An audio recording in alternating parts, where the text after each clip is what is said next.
Wrapper ಆಗಿದ್ದ ರಾಕೇಶ್ ಅಡಿಗ cinema ಇಂಡಸ್ಟ್ರಿಗೆ ಬಂದು ಯಾವ ಥರದೆಲ್ಲ ಪಾತ್ರಗಳನ್ನು ಮಾಡಿದ್ದಾರೆ ಅನ್ನೋದನ್ನು ನೀವು ಗಮನಿಸಿರ್ತೀರ. ಸದ್ಯಕ್ಕೆ ನಾನು ಮತ್ತು ಗುಂಡಾ ಪಾರ್ಟ್ 2ನಲ್ಲಿ ಒಂದು ಪ್ರಮುಖ ಪಾತ್ರದಲ್ಲಿ ಗಮನ ಸೆಳೆದಿದ್ದಾರೆ. ಅದರಲ್ಲಿ ಒಂದು ಡೈಲಾಗ್ ಬರುತ್ತೆ ಟ್ರೈಲರ್ ನೋಡ್ತಾ ಇದ್ರೆ, ಸತ್ಯ ದೊಡ್ಡದ ಅಥವಾ ಹಠ ದೊಡ್ಡದ ದೇವ್ರ ಆಟ ದೊಡ್ಡದ ನೋಡೇ ಬಿಡ್ತೀನಿ. ಓಕೆ, ಯಾರ ಹಠ ದೊಡ್ಡದು? ನಮ್ಮ ಗುಂಡನ ಹಠ ದೊಡ್ಡದ ದೇವ್ರ ಆಟ ದೊಡ್ಡದ ನೋಡೇ ಬಿಡ್ತೀನಿ ಅಂತ. ಯಾಕಂದ್ರೆ ಕನ್ನಡ ಚಿತ್ರರಂಗದಲ್ಲಿ ಸಾಕಷ್ಟು ಸಿನಿಮಾಗಳನ್ನ ನಾವು ನೋಡಿದ್ವಿ. ಅಂದ್ರೆ ನಾನು ಮತ್ತು ಗುಂಡ ಆಗಿರ್ಬೋದು, ಚಾರ್ಲಿ ಆಗಿರ್ಬೋದು, ಯಾವುದು ಶ್ವಾನಗಳನ್ನ ಇಟ್ಕೊಂಡು ಸಿನಿಮಾ ಮಾಡಿದ್ವು ಅದು ಗೆದ್ದಿದ್ದಾವೆ. ಸೊ ಅದು ಕೇವಲ ದೊಡ್ಡವ್ರನ್ನ ಮಾತ್ರ ಅಲ್ಲ, ಚಿಕ್ಕ ಮಕ್ಕಳನ್ನು ಅಟ್ರಾಕ್ಟ್ ಮಾಡುವಂತ ಒಂದು ಚಿತ್ರ. ಸೊ ಇದರಲ್ಲಿ ನೀವು ಎಷ್ಟು ಜನರನ್ನ ಅಟ್ರಾಕ್ಷನ್ ಮಾಡ್ತೀರಾ ಈ ಸಿನಿಮಾ ಮೂಲಕ? ನಾವು ಸಪೋರ್ಟ್ ಅಷ್ಟೇ ಗುಂಡಂಗೆ, ಸಿಂಬಾಗೆ. ಗುಂಡ ಅಟ್ರಾಕ್ಟ್ ಮಾಡ್ತಾನೆ, ಯಾಕಂದ್ರೆ ನಾನು ಮತ್ತೆ ಗುಂಡ ಆಲ್ರೆಡಿ ಒಂದು ಸಕ್ಸಸ್ಫುಲ್ ಫ್ರಾಂಚೈಸಿ, ಫಸ್ಟ್ ಎವರ್ ಅಂತ ಹೇಳ್ಬೋದು. ಆ್ಯಂಡ್ ತುಂಬ ಫ್ಯಾನ್ ಫಾಲೋಯಿಂಗ್ ಇದೆ ಆಲ್ರೆಡಿ ಅವ್ರಿಗೆ. So I am very blessed ಅದೊಂದು ಪಾರ್ಟಲ್ಲಿ ನಾನು ಇರೋಕ್ಕೆ. ಆ್ಯಂಡ್ ನಂದು ಇದೊಂದು ಮುಗ್ಧ ಹುಡುಗನ ಪಾತ್ರ, ತುಂಬ ಇನ್ನೋಸೆಂಟ್ ಹುಡುಗನ ಪಾತ್ರ, ಸಪೋರ್ಟಿವ್ ಆಗಿ ಅಂತ ಅನ್ಬೋದು ಗುಂಡಂಗೆ. ಸೊ ಬೇಸಿಕಲಿ ಗುಂಡ ಅಟ್ರಾಕ್ಟ್ ಮಾಡ್ತಾರೆ. ಸೊ ನಾವು ಅಬ್ಸರ್ವ್ ಮಾಡೋದಾದ್ರೆ ಒಂದಿಷ್ಟು ಎಮೋಷನ್ಸ್ ಕ್ಯಾರಿ ಆಗುತ್ತೆ ಅಂತ ಅನ್ಸುತ್ತೆ ಟ್ರೈಲರ್ ಅಲ್ಲಿ ನೋಡ್ತಾ ಇದ್ರೆ. ಅದೇ ಮೈನ್ ಹೈಲೈಟ್ ಆಗುತ್ತೆ, ಅದೇ ಪ್ರೇಕ್ಷಕರನ್ನ ಸೀಟ್ ಅಂಚಲ್ಲಿ ಕೂರಿಸ್ತಿದೆ ಅಂತ. ಹೌದಾ? 100% ಮೇಡಮ್. ಲವ್ ಸ್ಟೋರಿ ಇದೆಯಲ್ಲ, it is a divine love story ಅಂತ ಹೇಳ್ಬೋದು, between a human and an animal.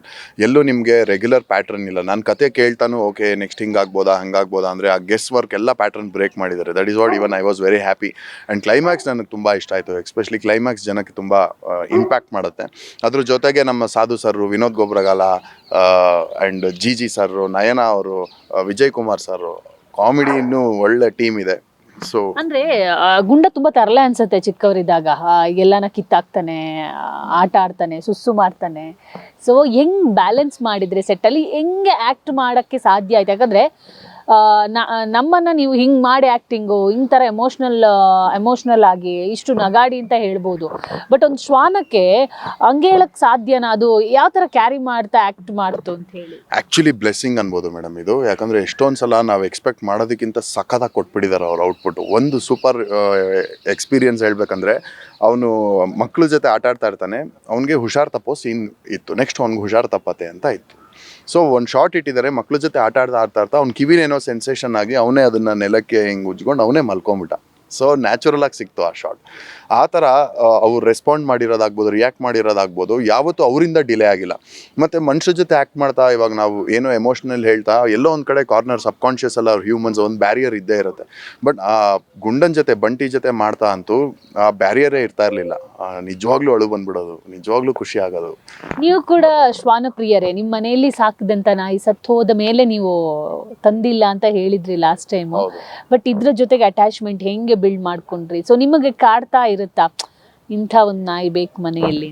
ಅದು ಕಾಡಿ ಏನಾಯ್ತು, ತುಂಬಾ ಒಂಥರ ಲೋನ್ಲಿನೆಸ್ ಕಾಡಕ್ಕೆ ಸ್ಟಾರ್ಟ್ ಆಗ್ಬಿಡ್ತು. ಯಾಕಂದ್ರೆ ಡೈಲಿ ಸೆಟ್ಟಲ್ಲಿ ಇವ್ರಗಳ ಜೊತೆ ಆಟ ಆಡ್ಕೊಂಡು ಇವ್ರಗಳ ಜೊತೆನೇ ಇದ್ದು ಮನೆಗೆ ಬಂದಾಗ ಒಂಥರ ಮಿಸ್ಸಿಂಗ್ ಫೀಲಿಂಗ್ ಸ್ಟಾರ್ಟ್ ಆಯ್ತು.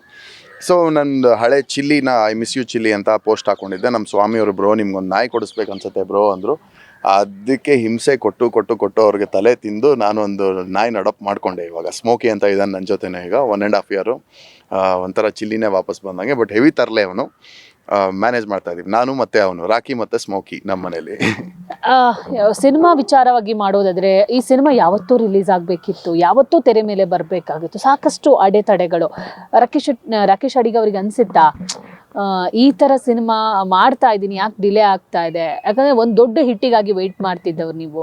ಸೊ ಇಂತಹ ಅಡೆತಡೆಗಳು ಬಂದಾಗ ಯಾಕಪ್ಪ ಸಿನಿಮಾ ಒಪ್ಕೊಂಡೆ, ಈ ತರ ಏನಾದ್ರು ಫೀಲ್ ಬರಕ್ಕೆ ಶುರುವಾಗಿತ್ತು? ಅಂದ್ರೆ ಅಡೆತಡೆ ಸಣ್ಣ ಪುಟ್ಟ ಶೂಟಿಂಗ್ ಟೈಮಲ್ಲೆಲ್ಲ ಬರುವಾಗ ಅವ್ರು ಏನಾರು ಆ ಪ್ರೆಷರ್ಗೆ ಈಲ್ಡ್ ಆಗಿದ್ದಿದ್ರೆ ಬೇಜಾರಾಗ್ತಿತ್ತು ಮೇಡಮ್. ಅವ್ರು ಈಲ್ಡ್ ಆಗಲಿಲ್ಲ, ಚಾಲೆಂಜ್ ಆಗಿ ತೊಗೊಂಡು ಫೈಟ್ ಮಾಡಿದ್ರು. ಇಲ್ಲ ನಾನು ರೀಶೂಟ್ ಮಾಡ್ತೀನಿ ಮತ್ತೆ ಬೇಕು, ಕಾಂಪ್ರಮೈಸ್ ಆಗಲಿಲ್ಲ. ಇಡೀ ಟೀಮ್ ಹಂಗೆ ಇದ್ವಿ. ನಾನು ಹಠ ಹಿಡಿದು ಮಾಡ್ತಾ ಇದ್ದೆ, ನಮ್ಮ ತನ್ವಿಕೋ ಅಷ್ಟೇ. ಎಲ್ಲರೂ ನಮ್ಮ ಕಂಫರ್ಟ್ ಝೋನ್ ಅದೆಲ್ಲ ಬಿಟ್ಟು ಮೀರಿ ಮಾಡಿದ್ವಿ, ಕಾಂಟ್ರಿಬ್ಯೂಟ್ ಮಾಡಿದ್ವಿ. ಸೊ ಚಾಲೆಂಜ್ ಅಂತಾನೆ ತೊಗೊಂಡು ಮಾಡಿದ್ವಿ. ಅದು ಇವಾಗ ಅಷ್ಟು ಟೈಮ್ ಬೇಕಿತ್ತು ಅದಕ್ಕೆ. ನಿಜವಾದ ಹೀರೋಯಿನ್ ನಿಮಗೆ ಹೀರೋಯಿನ್ ಗುಂಡ ಅನ್ಸುತ್ತೆ? ಹೌದು, ನನಗೆ ಗುಂಡ ಹೀರೋಯಿನ್, ಅವನಿಗೆ ನಾನು ಹೀರೋಯಿನ್ ಗೊತ್ತಿಲ್ಲ. But it is a human and animal love story ಅಂತಾನೆ ಹೇಳ್ಬೋದು. ಸೊ ಡಿರೆಕ್ಟರ್ ಬಗ್ಗೆ, ಒಂದು ಸಿನಿಮಾ ಮಾಡಬೇಕಂದ್ರೆ ಸಾಕಷ್ಟು ಕನಸುಗಳನ್ನ ಹೊತ್ತು ನಿರ್ದೇಶಕರು ಅದನ್ನು ತಯಾರು ಮಾಡ್ತಾರೆ. ಸೊ ನಿಮ್ಮ ನಿರ್ದೇಶಕರ ಪರಿಶ್ರಮ ನಿಮಗೆ ಹೆಂಗ್ ಅನಿಸ್ತು? ಸೆಟ್ಟಲ್ ಆಗಿರ್ಬೋದು, ಆಫ್ಟರ್ ಸಿನಿಮಾನ ಇಲ್ಲಿ ತನಕ ತಂದು ನಿಲ್ಸಿದಾರಲ್ಲ, ಸೊ ಎಫರ್ಟ್ ಹೆಂಗಿತ್ತು? ಒಂದು ನೀವೇ ನೋಡಿರ್ಬೋದು, ಕ್ರಿಯೇಟಿವಿಟಿ ಎಲ್ಲೆಲ್ಲಿ ಆಗತ್ತೋ ಅಲ್ಲಲ್ಲಿ ಬಿಟ್ಟಿದ್ದಾರೆ. ಈವನ್ ನಮ್ಮನ್ನ ಕಾಲ್ ಶೀಟ್ ತೊಗೊಳೋದಾಗ್ಬೋದು, ಅದನ್ನೇ ಶೂಟ್ ಮಾಡಿ ಗುಂಡಾನೇ ಬಂದು ನಮ್ಮ ಕಾಲ್ ಶೀಟ್ ತೊಗೊಳಂಗೆ. ಮತ್ತು ಮೊನ್ನೆ ಸಾಂಗ್ ಬಿಡ್ತಾನೂ ಅಷ್ಟೇ, ನಾನು ಮತ್ತು ಗುಂಡ, R.P. ಪಟ್ನಾಯಕ್ ಸರ್ಗೆ ಅವ್ನು ಗುಂಡ ಇಲ್ಲ ಅಂತದಾನೆ, ಯಾವುದೋ ಇಷ್ಟ ಇರೋ ಟ್ಯೂನ್ ಹೂ ಅಂತ ಸೆಲೆಕ್ಟ್ ಮಾಡ್ತಾನೆ. ಆ ಥರ ಎಲ್ಲದರಲ್ಲೂ ಕ್ರಿಯೇಟಿವಿಟಿ ಯೂಸ್ ಮಾಡಿದ್ದಾರೆ. ಮತ್ತು ಇನ್ನೊಂದು ನಾನು ಆಗಲೇ ಹೇಳ್ದಂಗೆ ಪ್ರೆಷರ್ಗೆ ಈಲ್ಡ್ ಆಗಲಿಲ್ಲ. ಎಷ್ಟೇ ನೇಚರ್ ಟೆಸ್ಟ್ ಮಾಡಿದ್ರು, ಅವರೇ ಪ್ರೊಡ್ಯೂಸರ್ ಬೇರೆ, ಆ ಪ್ರೆಷರ್ ನನಗೆ ಗೊತ್ತು ಹೆಂಗಿರುತ್ತೆ ಅಂತ. ಆ ಯಾವ ಪ್ರೆಷರ್ಗೂ ಈಲ್ಡ್ ಆಗ್ದಿರಾ, ಕಾಂಪ್ರಮೈಸ್ ಆಗ್ದಿರಾ, ಇಲ್ಲ ಅಂತ ಹಠ ಹಿಡಿದು ಆ ಪ್ಯಾಷನ್ ಇರೋರು ಮಾತ್ರ ಮಾಡೋಕ್ಕೆ ಸಾಧ್ಯ, ಇಲ್ಲ ಅಂದರೆ ಇಲ್ಲ ಅನ್ಸುತ್ತೆ. ಸಿನಿಮಾ ವಿಚಾರ ಬಿಟ್ಟು ರಾಕೇಶ್ ಅಡಿಗ ಅವರ ಲೈಫಿಗೆ ಒಂದು ದೊಡ್ಡ ಸಕ್ಸಸ್ ಬೇಕು ಅಂತ ಅನ್ನಿಸ್ತಾ ಇಲ್ವಾ? ತುಂಬ ವರ್ಷಗಳ ಹೋರಾಟ. ಮ್ಯಾಮ್, ಸಕ್ಸಸ್ ಅಂದರೆ ಏನು, ಒಬ್ಬೊಬ್ಬರ ಪ್ರಕಾರ ಒಂದೊಂದು. ನನಗೆ ಖುಷಿಯಾಗಿ ಬದುಕೋದೇ ಸಕ್ಸಸ್. ನಾನು ತುಂಬ ಸಕ್ಸಸ್ಫುಲ್ ಆಗಿದ್ದೀನಿ. I think I am very successful ಅಂತಲೇ ನನಗನ್ಸುತ್ತೆ. ಯಾಕಂದರೆ ಎಂಡ್ ಆಫ್ ದ ಡೇ ಚೆನ್ನಾಗಿ ನಿದ್ದೆ ಬರ್ತಾ ಇದೆ, ನೆಮ್ಮದಿಯಾಗಿದ್ದೀನಿ, ಖುಷಿಯಾಗಿದ್ದೀನಿ. ನನಗೆ ದೇವ್ರು ಏನೂ ಕಮ್ಮಿ ಮಾಡಿಲ್ಲ ಅಂತ ಅನ್ಸುತ್ತೆ. ಬಟ್ ಇಂಡಸ್ಟ್ರಿ, ಯಾಕಂದ್ರೆ ನೀವು ರ್ಯಾಪ್ ಸಾಂಗ್ ಮೂಲಕ ಪರಿಚಯ ಆದವರು, ನಿಮ್ಮನ್ನ ಅಂದ್ರೆ ನಿಮ್ಮದೇ ಒಂದು ಸರ್ಕಲ್ ಇತ್ತು, ಚಂದನ್ ಶೆಟ್ಟಿ, ನೀವು, ಅಲೋಕೆ ಅವ್ರದ್ದೆಲ್ಲ. ಆ ಬಳಗದಲ್ಲೇ ಒಂದಿಷ್ಟು ಗೊಂದಲಗಳಿತ್ತು, ಎಲ್ಲ ಕ್ಲಿಯರ್ ಆಗಿದ್ದೀರಾ? ಒಬ್ರಿಗೊಬ್ರು ಮಾತಾಡ್ಕೊತಾ ಇದ್ದೀರಾ? ಇಲ್ಲ, ಚಂದನ್ ಶೆಟ್ಟಿ ನಾವು ಒಂದು ಗ್ರೂಪಲ್ಲಿ ಇರಲಿಲ್ಲ, ನಾವು ಆದ್ಮೇಲೆ ಬಂದಿದ್ದು. ಆ್ಯಂಡ್ ಮುಂಚಿಂದನೂ ನಮ್ಗೆ ಅವ್ರಿಗೆ ಯಾವತ್ತೂ ಯಾವುದೇ ಥರದ ಮಿಸ್ಅಂಡರ್ಸ್ಟ್ಯಾಂಡಿಂಗ್ ಏನೂ ಇಲ್ಲ. ಸಿಕ್ಕಿದಾಗ ಚೆನ್ನಾಗೇ ಮಾತಾಡ್ತೀವಿ, ಒಳ್ಳೆ ಫ್ರೆಂಡ್ಶಿಪ್ ಇದೆ. ಆ್ಯಂಡ್ ಯಾವುದು ಅದೇನಕ್ಕೆ ಒಂದೊಂದು ಸಲ ನಾವು ಗ್ರೂಪಲ್ಲಿರುವಾಗ ಅವಾಗೆಲ್ಲ ಯಂಗ್ಸ್ಟರ್ಸು ಆ್ಯಂಡ್ ಚೆನ್ನಾಗಿ ಜಗಳ ಆಡ್ತಿದ್ವಿ, ಒಂದಾಗ್ತಿದ್ವಿ, ಫ್ರೆಂಡ್ಸ್. ಅದು ಕಾಮನ್. ಬಟ್ ಅದನ್ನು ಫೇಮಸ್ ಆದಮೇಲೆ ಮೇ ಬಿ ನೋಟಿಸ್ ಆಗುತ್ತೆ ಬೇರೆಯವ್ರಿಗೆ. ಬಟ್ ನಮ್ದು ಅದು ಕಾಮನ್, ಇವಾಗಲೂ ಜಗಳ ಆಡ್ತೀವಿ, ನಾಳೆ ಒಂದಾಗ್ತೀವಿ. ಅದೇನು ಯಾಕೆ ನೀವೆಲ್ಲ ಸೇರ್ಕೊಂಡು, ನೀವು, ಚಂದನ್ ಶೆಟ್ಟಿ, ಅಲೋಕೆ ಸೇರ್ಕೊಂಡು, ಯಾಕಂದ್ರೆ ನೀವು ರ್ಯಾಪ್ ಸಾಂಗಿಗೆ ಹೆಸರು ಮಾಡಿದವ್ರು, ನೀವೇ ಹೇಳ್ದಂಗೆ ಆ ಟೈಮಲ್ಲಿ ಕನ್ನಡದಲ್ಲಿ ರ್ಯಾಪ್ ಅನ್ನ ಕ್ರಿಯೇಟ್ ಮಾಡಿದವರಲ್ಲಿ ನಿಮ್ಮ ಹೆಸರು ಮುಂಚೂಣಿಯಲ್ಲಿದೆ. ನಿಮ್ದಾಗಿರ್ಬೋದು, ಅಲೋಕೆ ಆಗಿರ್ಬೋದು, ಚಂದನ್ ಶೆಟ್ಟಿ, ನಿಮ್ಮ ಮೂವರ ಕಾಂಬಿನೇಷನ್ ಅಲ್ಲಿ ರ್ಯಾಪ್ ಸಾಂಗ್ ಬರ್ಬಹುದಾ? ಬರುವಂತ ಒಂದು ಪ್ರಯತ್ನಕ್ಕೆ ನೀವು ಯಾಕೆ ಮುಂದಾಗಬಾರ್ದು? ಇಲ್ಲ, ಅದರ ಅವಶ್ಯಕತೆನೇ ಇಲ್ಲ ಅನ್ಸುತ್ತೆ. ಒಬ್ಬೊಬ್ರದ್ದು ಒಂದೊಂದು ಸ್ಟೈಲ್ ಇದೆ. ಅಲೋಕೆದೇ ಒಂದು ಸ್ಟೈಲ್ ಇದೆ, ಚಂದಂದೇ ಒಂದು ಸ್ಟೈಲ್ ಇದೆ, ಆ್ಯಂಡ್ ನಂದೇ ಒಂದು ಸ್ಟೈಲ್ ಇದೆ. ನನಗೆ ಪಾರ್ಟಿ ಅಥವಾ ಆ ಥರದ್ದು ಯಾವುದೂ ಎಕ್ಸೈಟ್ ಮಾಡಲ್ಲ. ನನ್ನ ಪರ್ಸ್ನಲ್ ಇದಕ್ಕೆ ನನಗೆ ಏನು ರಶ್ ಆಗುತ್ತೆ ಹೇಳ್ಕೊಳಕ್ಕಾಗಲ್ಲ, ಕಾಂಟ್ರವರ್ಷಿಯಲ್ ಅನ್ಸುತ್ತೆ, ಅದನ್ನು ಹಾಡು ಮೂಲಕ ನಾನು ಹೇಳ್ತೀನಿ. ಫ್ರೀ ಸ್ಪಿರಿಟ್ ಆಗ್ಬೋದು, ಮನಿ ಆಗ್ಬೋದು. ಆ್ಯಂಡ್ ಇವಾಗ ಏನು ಟ್ರೆಂಡ್ ಇದೆ ಅದಕ್ಕೆ ನಾನು ಸೂಟ್ ಆಗಲ್ಲ.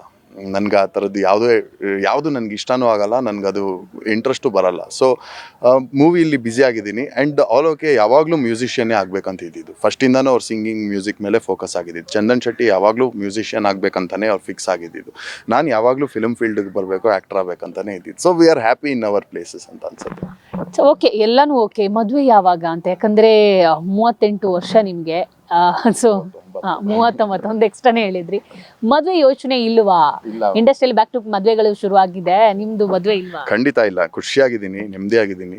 ಆ್ಯಂಡ್ ನಮ್ಮನ್ನು ನಾವು ಅರ್ಥ ಮಾಡ್ಕೊಳ್ಳೋ ಪ್ರಾಸೆಸ್ ಅಲ್ಲಿ ಇರುವಾಗ ಆಟೋಮೆಟಿಕ್ಕಾಗಿ ನಮ್ಮ ಪಾತಲ್ಲಿ ಯಾರೋ ಅದೇ ಜರ್ನಿಯಲ್ಲಿ ಇರೋರು ಅದು ಸಹಜವಾಗಿ ಆಗೋ ಟೈಮಲ್ಲಿ ಆಗುತ್ತೆ.